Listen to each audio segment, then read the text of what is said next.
Você falou de tantas coisas, né? De tantos envolvidos, não é só o produto, são pessoas, a gente, né? Pessoas da própria equipe, pessoas do governo, pessoas da iniciativa privada, todas essas empresas envolvidas querendo ganhar ou querendo vender, afinal de contas, né? É para isso que servem as empresas. Como que você mantém a ética, né? E essa imparcialidade, né, na licitação? Então, toda a licitação, para ela ser imparcial, ela, por princípio, ela tem que ser imparcial e impessoal. Uhum. Quer dizer, eu não posso colocar a minha opinião pessoal em cima da minha avaliação dela. Mas ela também tem um princípio que é da publicidade. Então, tudo que a gente vai falar da licitação, a gente vai materializar ela no processo, e esse processo é aberto para todo mundo. Né? Então, todo mundo tem a informação que todo mundo tem ali. Seja porque eu mandei um orçamento para as empresas com aquele produto, seja porque eu fiz uma audiência pública onde eu discuti com o mercado o produto que eu quero e as dúvidas que eles têm. Ainda quando a gente chega na fase aberta do edital, né, a fase aberta da licitação, que é a partir do edital e depois o contrato, eu tenho a oportunidade das empresas questionarem, pedirem esclarecimentos, como também impugnarem. Quer dizer, teu edital está errado, tem que corrigir. E, nesse momento, a gente vai publicizar cada uma dessas respostas e cada uma dessas interações que a gente vai tendo com o mercado. Coloca no processo, por óbvio, eu respondo a uma empresa específica o questionamento dela, mas todas têm acesso àquela pergunta. E se por acaso, inclusive saiu uma decisão essa semana do Tribunal de Contas da União reforçando isso. Se por acaso eu tiver que a minha resposta tem uma alteração substancial do produto ou no preço do produto, eu tenho que interromper o edital, eu devo fazer uma cesta nova de produtos, ou eu devo arrumar o termo de referência para que nenhuma empresa seja prejudicada nesse processo. Entendi. Bacana. Então, ou seja, tem pesos e contrapesos. Tem pesos e contrapesos. E licitação existe só uma? Tem modalidades? Como que funciona? Então, a Lei 8666, a gente brincava que era a Lei dos Infernos, né? A antiga Lei de Licitações, ela era um pouquinho mais complicada da gente entender, porque ela separava em modalidades de licitação e tipos de licitação. Uhum.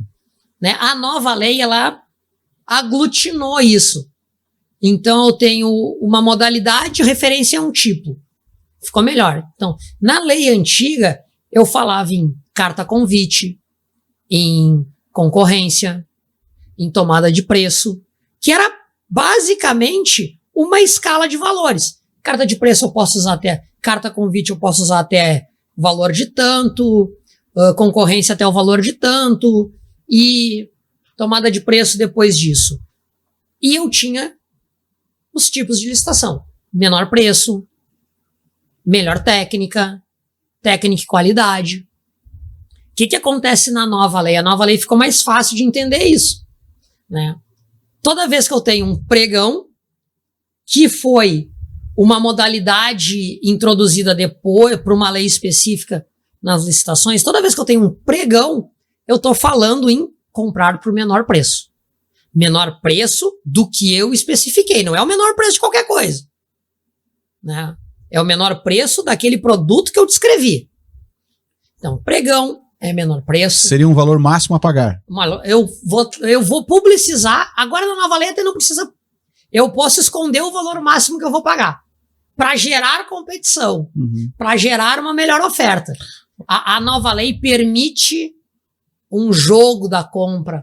Aquela interação que a gente vai na loja e fica negociando com o vendedor. Permite que eu faça isso na licitação agora. Né? Só que no caso do Estado, eu tenho que preparar e justificar isso antes. Ou seja, você chega lá, eu quero comprar essa garrafa de água. Eu quero comprar 1.000 garrafas de água. A quanto você me vende? É isso, eu posso esconder o preço máximo que eu posso pagar. Vou justificar isso, como a gente falou, lá no estudo técnico preliminar. Lá no estudo técnico preliminar eu vou explicar que é mais vantajoso para mim, comprador, não contar para as pessoas, para o mercado, o quanto é o preço máximo que eu posso pagar. Mas aí como funciona, por exemplo? Vira um leilão? É um leilão, o pregão, ele é um leilão ao contrário. Né? Porque você não disse o preço que você quer pagar. Você vai ter que esperar quando não tiver mais lances, então, tipo assim, ninguém mais quer dar lance abaixo. Ninguém quer baixar mais. A maior licitação, a maioria das licitações que ocorrem são pregões. No pregão tradicional, eu tenho o meu preço máximo que eu vou pagar. Digamos que eu quero comprar uma capinha de celular. Eu vou dizer lá, eu vou pagar no máximo R$100 essa capinha. Daquilo ali, eu empresto as empresas darem lance, como se fosse um leilão, só que é de cima para baixo. De cima para baixo. Uma diz, eu te vendo por 99. A outra, eu te vendo por 98. E eles vão indo até o preço de reserva deles, né? Que é o mínimo que eles podem ofertar aquele produto sem ter prejuízo. É o que a gente chamaria lá na doutrina lá, que é o ideal de Pareto. A gente está muito acostumado a falar lá do Pareto, do 80-20, né? Mas existe o ideal do Pareto, que é aquele número em que as duas partes não tem mais como ganhar nada sem o outro perder. É o ideal do Pareto. Então vai todo mundo baixando. Problema do pregão que a gente aplica no Brasil é que, por vezes, eu não consigo chegar no melhor preço que a empresa pode me oferecer. A empresa pode me vender a capinha de celular por 60. Mas se o cara que está competindo com ele parou no 80 e ele falou 79, ele ganhou o pregão. Mas ele podia ainda baixar até os 60 que ele ia estar com lucro. Né? No nosso padrão de pregão hoje, é assim que funciona. Existem outros tipos de pregões. Tem o pregão holandês, que é literalmente um leilão de venda, que começa assim, no mínimo eu vou pagar, o Estado vai lá e vai dizer, eu quero pagar 60 pela capinha de celular. Aí alguém vai me vender a 60, alguém vai me vender, ninguém quer vender. Aí eu vou lá e, alguém quer me vender a 65? Alguém quer me vender a 65? Se a empresa tem o preço dela ali no 61, ela pode escolher. Eu posso arriscar ganhar mais ou ter certeza que eu vou ganhar o meu lucro. Né? É um pregão bem interessante. Tem um livro muito legal que é Análise Financeira das Compras Públicas, dos escritores lá do Nordeste. Um livro fantástico, recomendo para todo mundo. Depois a gente deixa a referência dele. Então tem isso, né? O pregão é para tentar menor preço. A concorrência agora é para quando tu tem técnica. Quando tu mistura preço técnica ou só técnica, tu quer comprar o melhor produto para aquilo. Né? Eu preciso comprar um computador para design gráfico. E aí uma empresa vai oferecer da marca A e o outro vai me oferecer da marca B. E eu vou olhar qual é o melhor equipamento, independente do preço. Né? Qual é a melhor solução para aquilo. Né? O preço, ok, eu já fiz uma cesta de preço, eu tenho o máximo que eu posso pagar, mas não me interessa qual é o mais barato ali, interessa qual é o melhor. Tem aí técnica e preço, a gente vai usar concorrência. A gente tem a questão que é puramente técnica, né? Artística, aí a gente vai usar um concurso. Qual é a melhor canção, qual é o melhor projeto de uma ponte, qual é o melhor projeto para um parque, aí é concurso.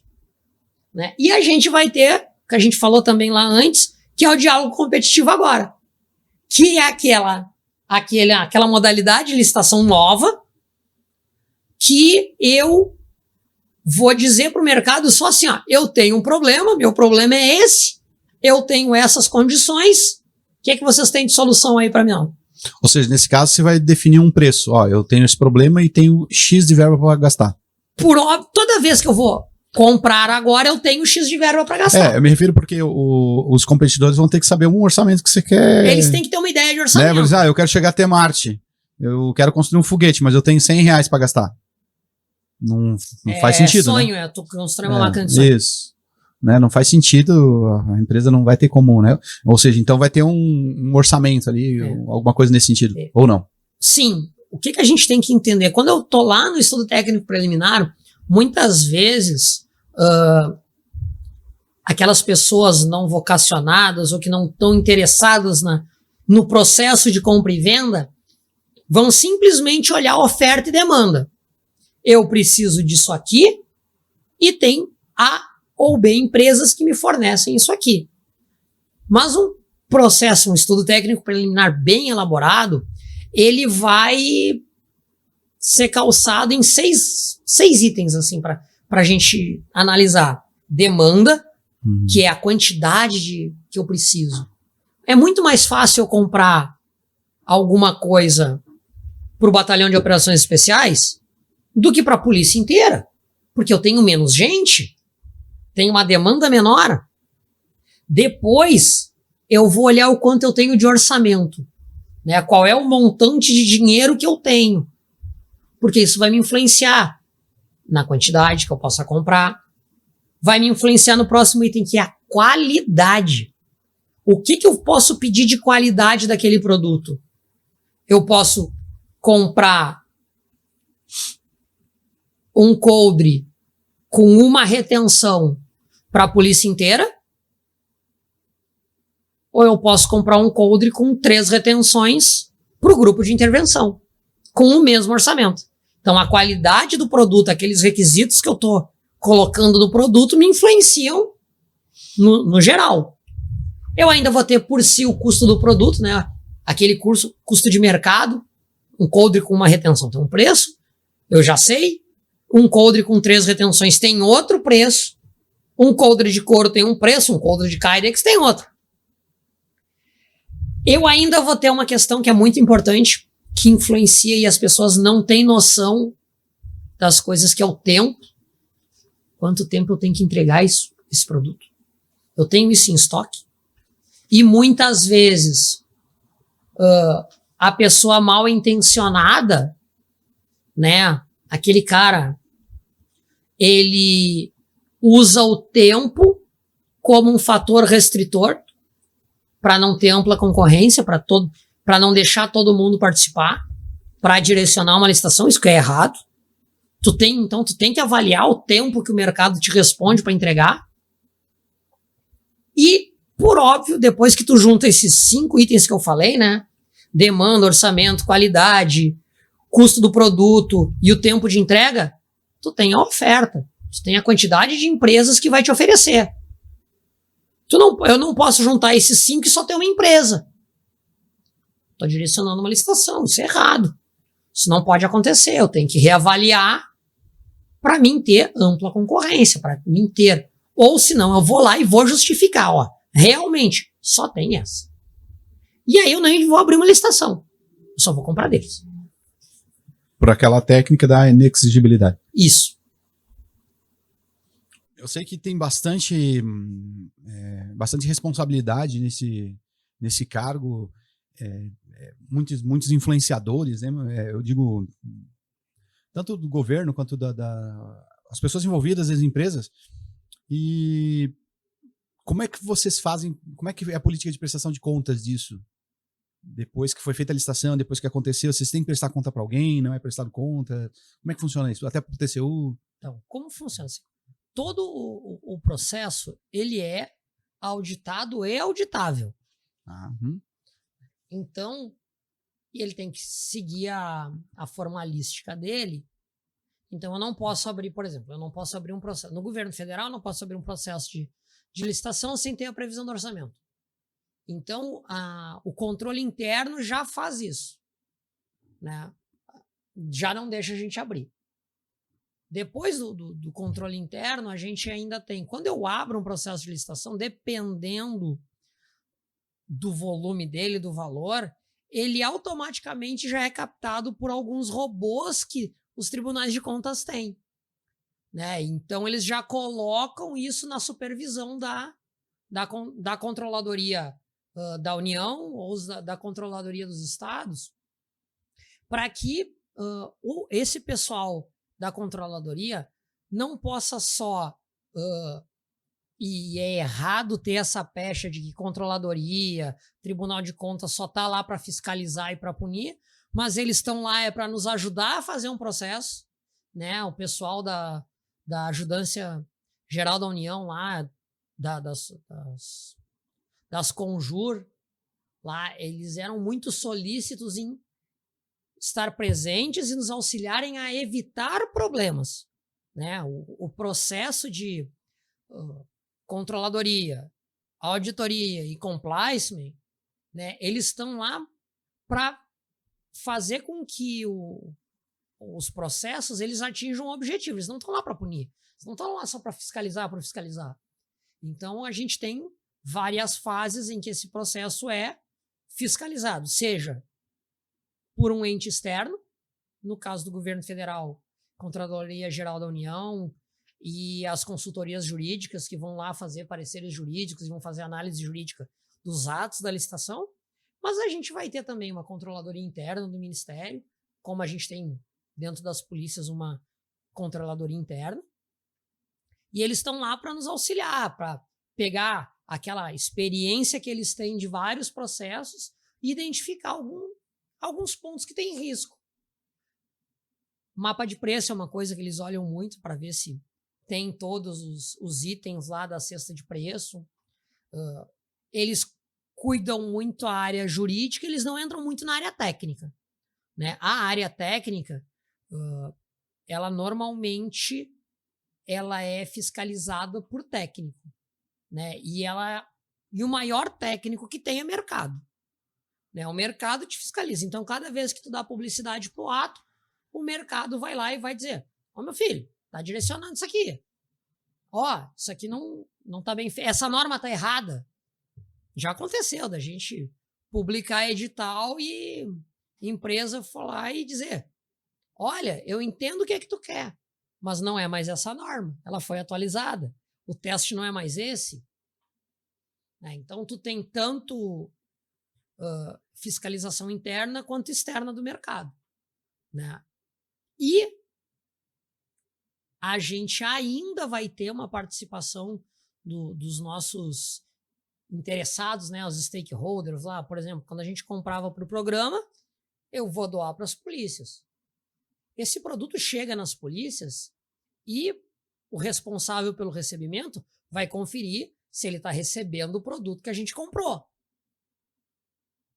Se não tiver, ele vai devolver, ele vai apontar e a gente vai verificar o que aconteceu. Né? Isso acontece muito quando a gente faz compra com entrega nos estados.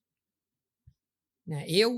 Em termos de logística nossa lá, a gente preferia fazer um recebimento central e depois entregar para os estados, depois de processar.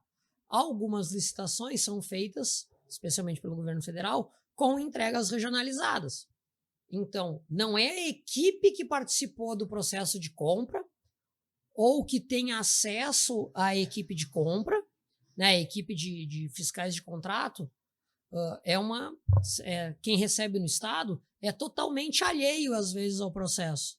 Então, a equipe de fiscalização do contrato tem mais dificuldade em ter à mão se o produto lá no estado está sendo entregue correto. Né? Compras, por exemplo, que tenham amostra. Se eu tiver a amostra, eu posso confrontar a amostra aprovada com o produto entregue. Já aconteceu de confrontar e não é. Recentemente, a gente devolveu tesoura de APH. Não era a mesma tesoura. Ou seja, na amostra foi entregue um produto e depois no pedido foi entregue um outro produto. Um produto tão bom quanto, mas não era o mesmo produto. E se não é o mesmo produto, a empresa tem que mandar ofício, a gente tem que analisar para poder dizer ok. Ou dizer não é. O produto era tão bom quanto, tecnicamente. Mas o procedimento formal tem que ser cumprido, né? Tem um rito para cumprir. Entendi. E nessa questão da licitação em si, existe algum benefício para empresas brasileiras ou elas concorrem igualmente com as empresas internacionais? Algumas empresas de menor porte, para algumas licitações menores, elas vão ter um benefício de preferência. Uhum. Né? Depois disso, nas licitações maiores, a gente escolhe qual é a melhor alternativa para aquisição.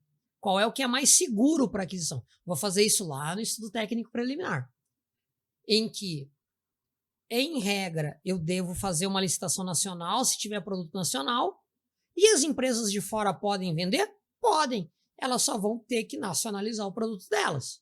Vão ter que pagar o imposto de importação, né?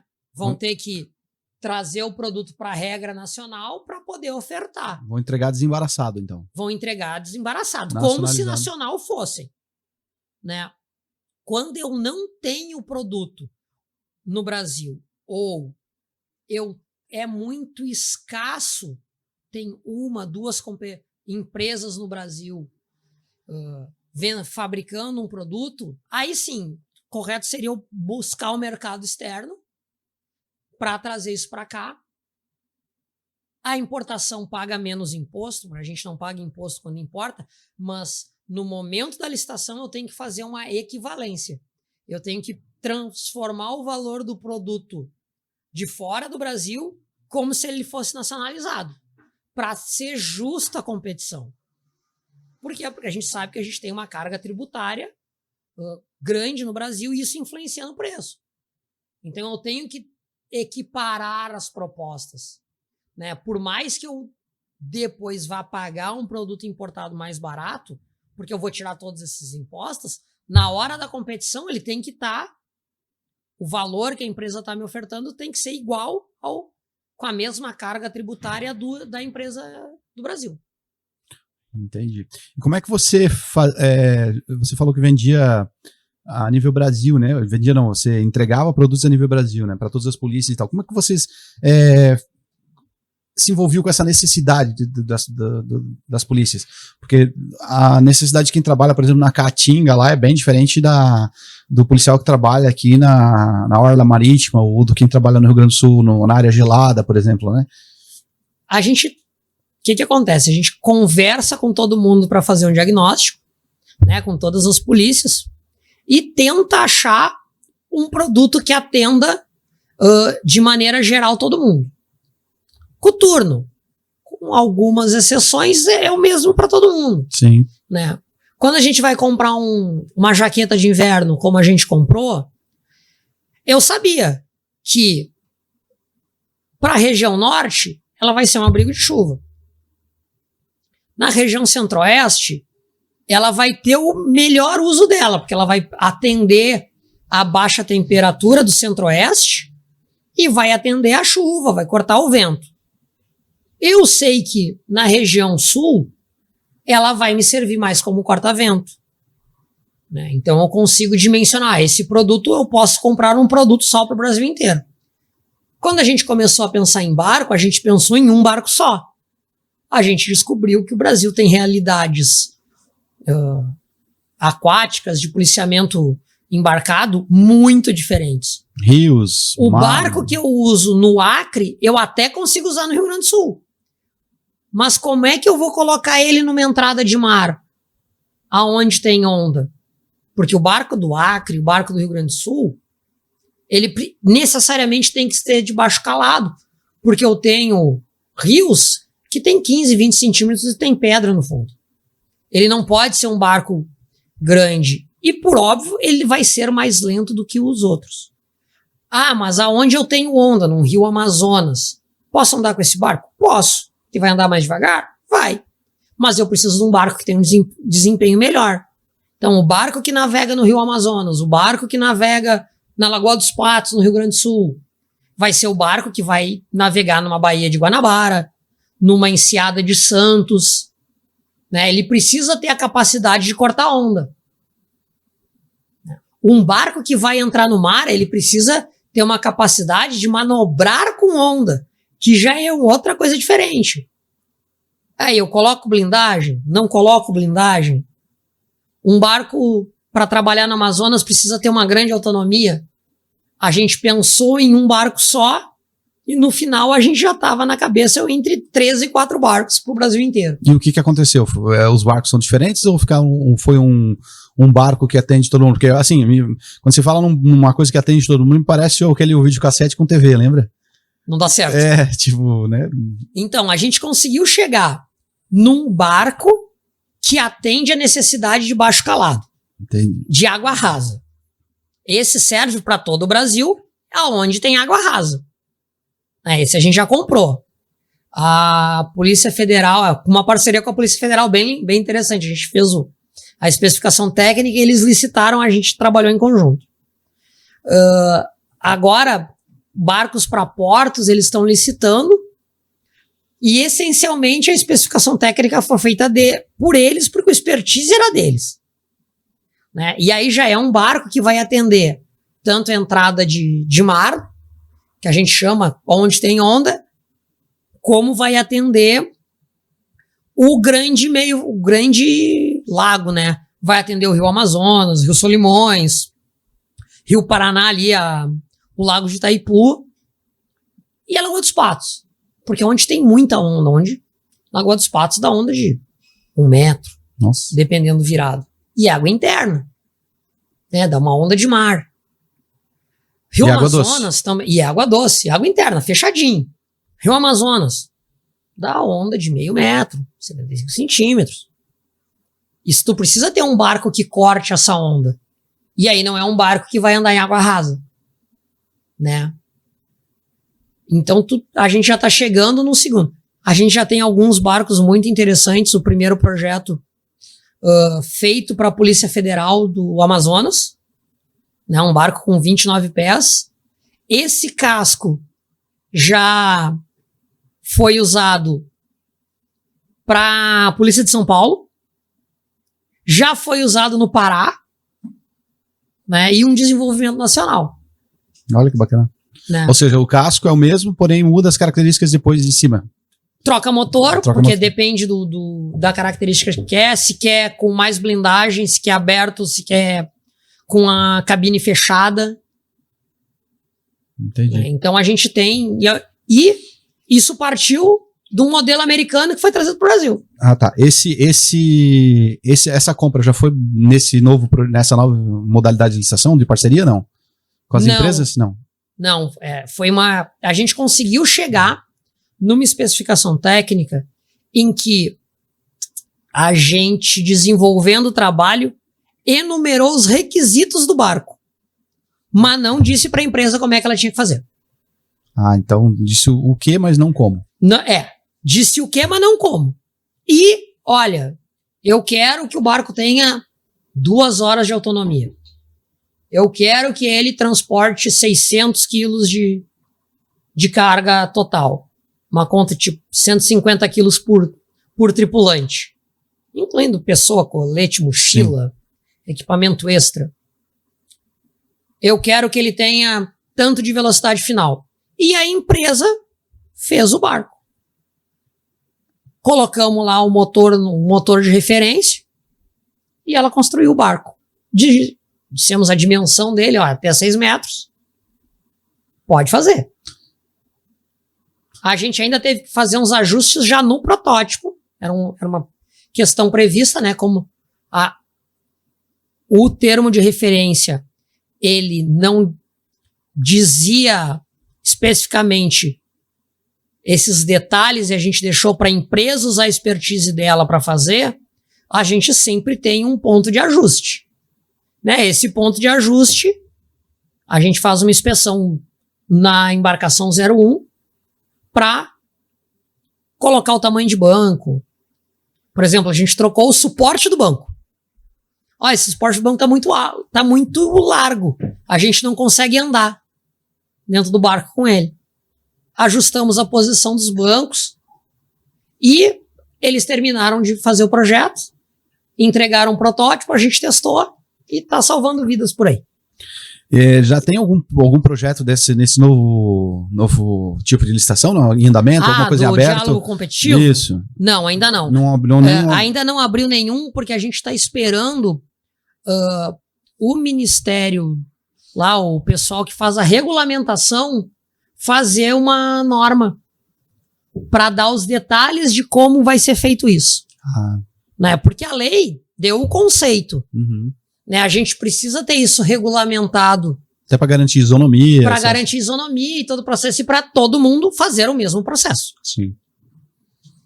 Você pode compartilhar alguma experiência, né, desse tempo que você trabalhou ali, desse tempo que assim que te impactou profundamente?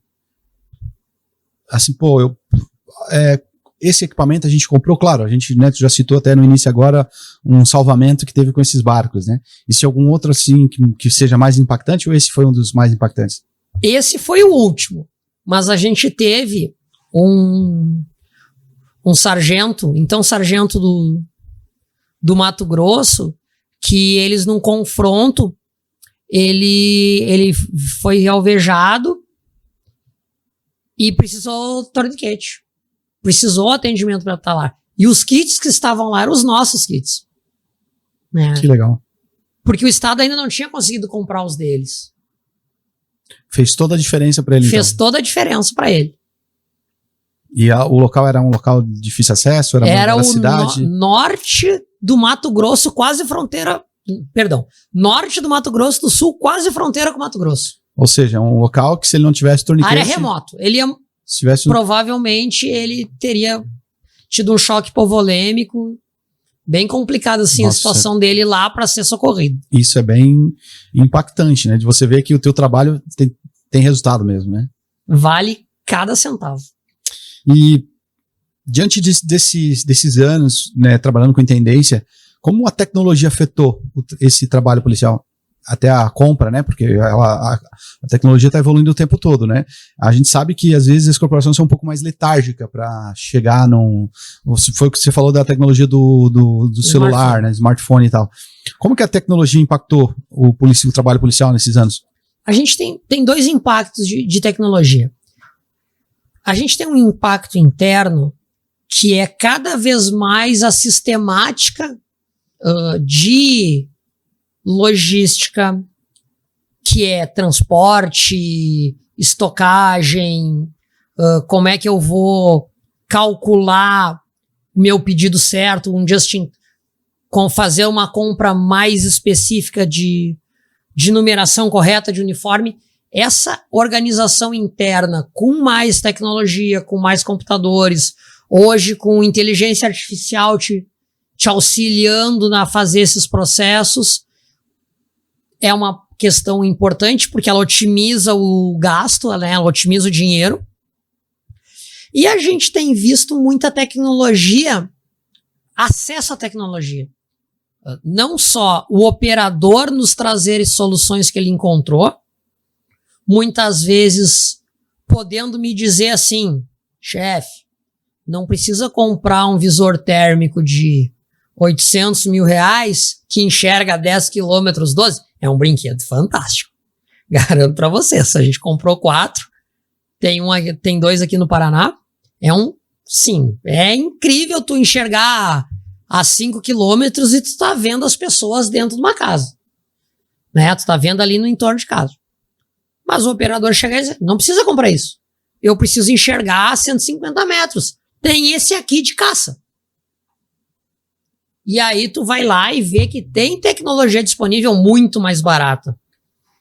Nós conversávamos há pouco numa feira, né, sobre as novas tendências de visão noturna. O equipamento de visão noturna ele está chegando num esgotamento da tecnologia dele, por si só estão melhorando técnica, né? Quando a gente chegou no fósforo verde, que é caro para ter uma grande resolução, então tu vai usar ele basicamente para piloto, né, para aeronave, e tu tem disponível processos com fósforo branco que te dão ótimas resoluções com um custo mais barato, mas isso está chegando num limite, Por quê? Qual é o limite? O olho humano não vê mais diferença. Né? Um equipamento com 1.200 fons e um equipamento com... Perdão, um equipamento com 2.200 fons lá, né? Figure of merit, que é uma conta entre resolução e frequência. Né? Um equipamento com 1.200 fons e um equipamento com 2.500 fons não faz diferença para o olho humano. Eu não enxergo a diferença mais. Né? Então, quer dizer que o equipamento se esgotou naquilo ali. Eu posso só baratear o processo.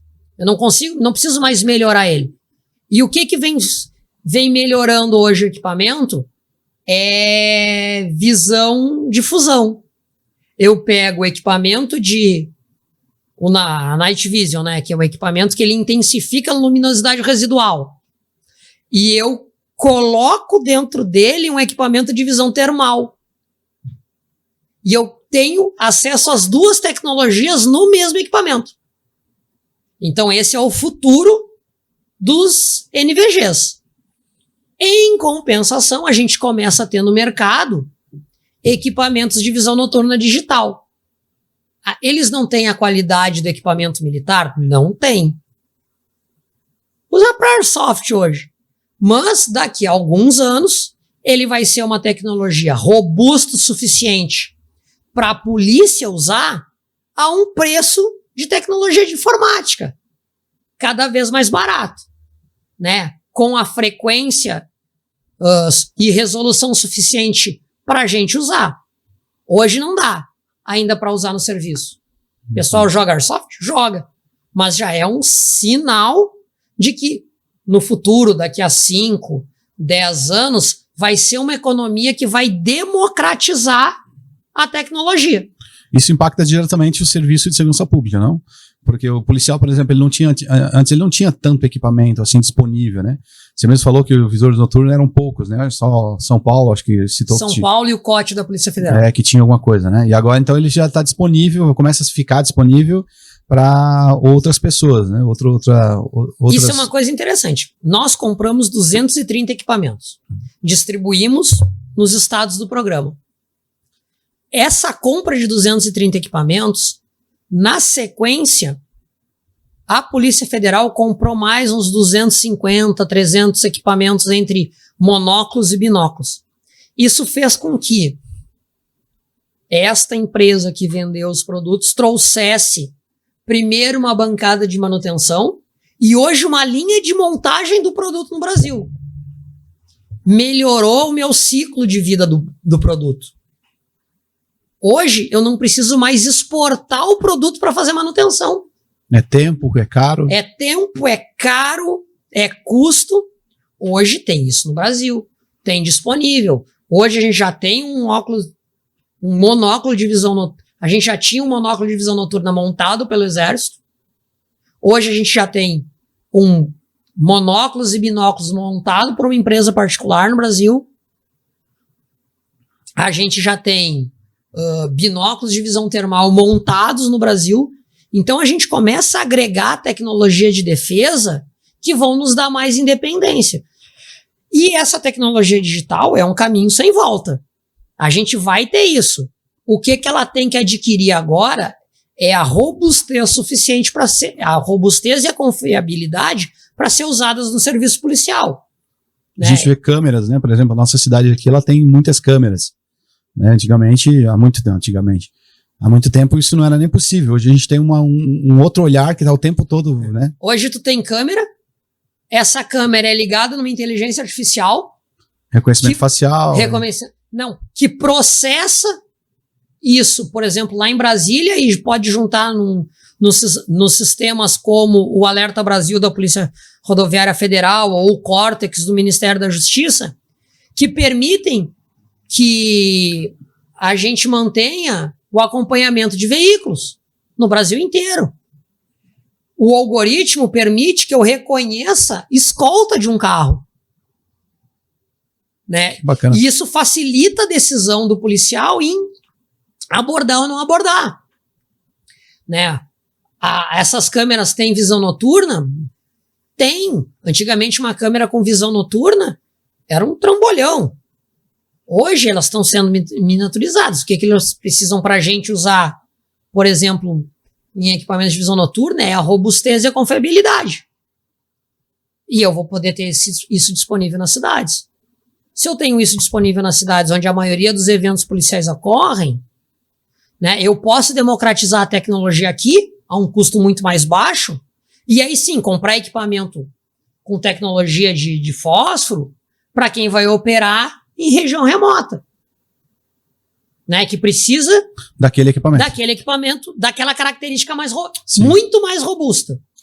Você falou também sobre drones, né? Como foi a tua experiência na compra de drones, aquisição, até do próprio treinamento, como usar isso aí, como isso melhorou o serviço? Então, quando a gente fala em aeronave remotamente pilotada, primeiro, a gente tem que fugir do imaginário do drone, daquele drone de guerra. Sim. Aqueles Predator, primeiro com vigilância, hoje já armado, né? Para uma funcionalidade muito menor. E se a gente for pegar, por exemplo, o drone padrão de pelotão das Forças Armadas Americanas, é um drone com 1,5 metro de envergadura que tu carrega numa mochila.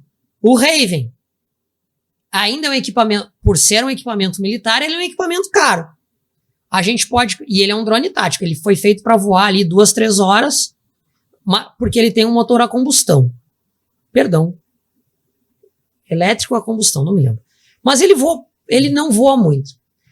Mas em compensação, hoje eu posso usar um drone de uma DJI, de uma... Fugiu o nome de outra empresa de telefone celular. Mas marcas que são de uso civil. Marcas de uso civil, né? Para emprego, vamos dizer assim, tático. Esse emprego tático, esse emprego rápido, eu consigo carregar o drone dentro da mochila. Mas esses drones, eles não têm muito problema de se perder, porque eu vejo alguns vídeos que, mesmo esse que você citou dessas marcas, às vezes a pessoa perde o drone, desaparece, ele não bota frequência e tal. A polícia geralmente ela opera em cidade e tal, né? Então, como que funciona isso? Tu tem que treinar, tu tem que fazer curso para operar ele. Mas né, por óbvio, tu tem que fazer o curso para operar ele. Mas as frequências, né? A frequência do drone militar, geralmente ela é mais específica, não? Mas aí tu encarece muito ele. Uhum. E aí, assim, ó, eu posso comprar um drone militar, ou eu posso comprar 10 drones civis. Vou perder um? Sim. É uma coisa que tu tem que pesar. E o que eu preciso E aí a gente vai fugir do imaginário, né? Eu não vou ter sempre... Eu não posso imaginar que eu vou ter um drone que nem um Raven voando em cima da minha cabeça. Sim. Todo o tempo. Isso é muito caro. Tem que ter uma estrutura muito grande, né? A gente tem o exemplo dos drones da Polícia Federal comprados para a Copa, que era uma estrutura muito pesada, ótimos para operar na área da fronteira. Eles operaram na área de fronteira, né? Fizeram ótimos trabalhos, especialmente na região do Paraná. Mas é um custo muito grande. De manutenção, de manter isso funcionando. De manter isso funcionando. Tanto que eles foram passados em convênio, lá num acordo para a Força Aérea fazer a manutenção, e hoje a Polícia Federal opera junto. Né? Opera tanto os drones comprados pela Força Aérea, quanto pelos drones que eram deles, operados pela Força Aérea, para eles poderem fazer as vigilâncias. Mas isso são drones maiores, né? Eu digo, sim, de vigilância de fronteira mesmo. Ou vamos supor que você tem que fazer uma intervenção numa área hostil e você precisa fazer um acompanhamento da tua tropa, de repente fazer até um levantamento da área. Então, hoje a gente pode chamar esses grandes drones de drones estratégicos, né? Eles estão pensados para o comandante. Para o comandante ter uma visão total do processo. Do terreno ali. Do terreno todo. Né? A gente vai ter um drone operacional, que é aquele da patrulha, aquele dronezinho que eu posso levar dentro da minha mochila, de repente um menor ainda dentro do bolso, né? De um bolso maior, e eu vou decolar ele. Qual é a questão desses drones menores? Normalmente eles são quadricópteros e que eles têm barulho. Mas se eu já tô denunciado no terreno mesmo, ele só vai me dar vantagem. Decolo ele alto, é difícil de acertar, estou usando ele operacionalmente. E o que a gente tem que entrar numa discussão maior, e eu acho que é esse, a gente vinha trabalhando nisso, é o que a gente chama de drone tático. Que basicamente hoje a gente tem tecnologia, bastante tecnologia no mercado, especialmente usado na agricultura, né? Drones de asa fixa que vão voar 4 horas, alguns modelos 4 horas, alguns modelos até 12 horas. A gente testou efetivamente um drone que voou 12 horas no Amazonas, né, de asa fixa. E esses aí são os drones táticos, né? Eles servem para fazer vigilância, eles servem para acompanhar uma tropa se acontecer, eles voam muito mais alto, né? Tem câmeras muito mais robustas e tem um payload, né? Uma capacidade de carregar equipamento maior. E eles também têm uma segunda característica muito grande.